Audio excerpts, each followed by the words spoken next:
Good morning. My name is Mark Hendrickson. I'm representing the Panoptix organization for Johnson Controls, and I want to talk to you a little bit about an interesting question that's come to us several times. And the question is, why would I want to buy something that I believe I can take care of, I believe I can accomplish within our building automation system? So I want to call out for you, first and foremost, the 4 key applications that form the core set within Panoptix and the parallels that some people are drawing between those applications and their BAS system.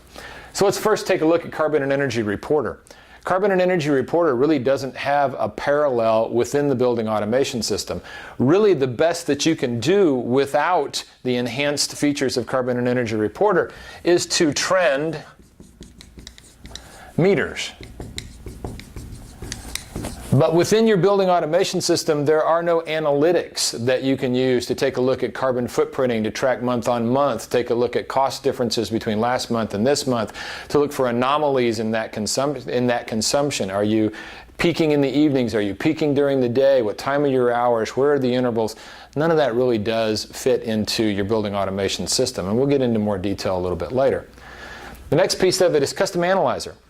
What is the parallel between Custom Analyzer and your building automation system? And that is what is known as trend or trend study. Custom Analyzer, the best way I've been able to describe it is that it is trend study on steroids. And we're going to talk a little bit about that in a later episode. But the best description is Custom Analyzer is simply a large trend study.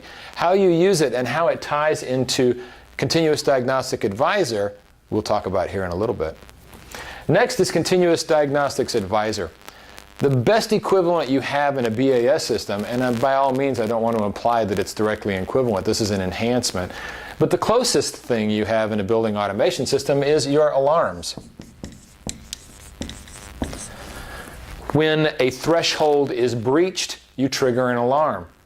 We want to know what happens before the alarm. So we're going to talk about the differences between alarms and CDA in a later episode. And last but not least is Energy Performance Monitor, or EPM. There really is no equivalent in the BAS system to Energy Performance Monitor, and we'll chat about that soon. Thanks for joining me today. This is Mark Hendrickson with Panoptix Organization. See you next time.